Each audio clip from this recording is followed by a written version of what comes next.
Pour la 4e fois consécutive, Georges Marsan est élu maire de Monaco. Au sein de la mairie, ce dernier souhaite continuer à mener à bien sa mission, celle d'être au plus proche de la population afin de faciliter le quotidien des Monégasques et résidents. Depuis 2003, Georges Marsan cumule les mandats avec toujours autant d'enthousiasme.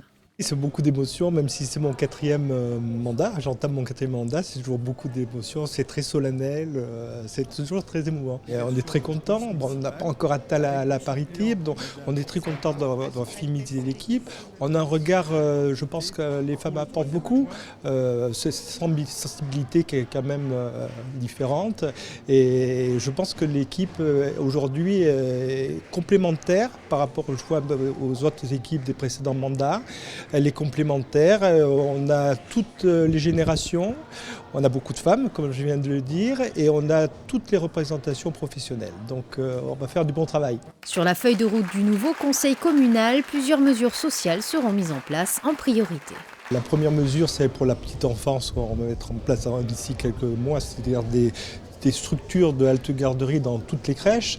Puis la nouvelle crèche de Testimonio qui est en cours d'étude.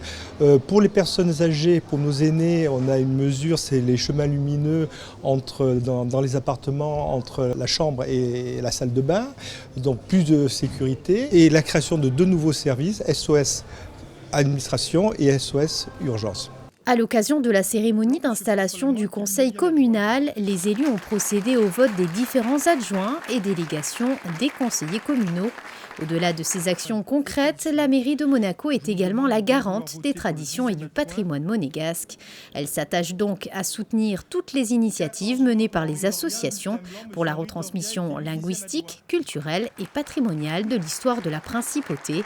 La délégation patrimoine et tradition a été confiée au doyen d'âge. Vous savez, si ça correspond à un passé, à un nombre d'années, évidemment, j'en ai le maximum. Alors, il est certain que ça ne pouvait que coller un peu à mon poste de doyen. Et puis, je suis très heureux de l'être parce que, malgré tout, le patrimoine, c'est un patrimoine culturel. J'ai été employé pendant un certain nombre d'années à la direction des affaires culturelles. J'ai été ensuite, pendant 36 ans, petit maîtrisien à la cathédrale. Donc, ça crée un passé avec la culture et la musique en particulier à Monaco. Le nouveau conseil communal est désormais en place et effectuera un mandat de 4 années.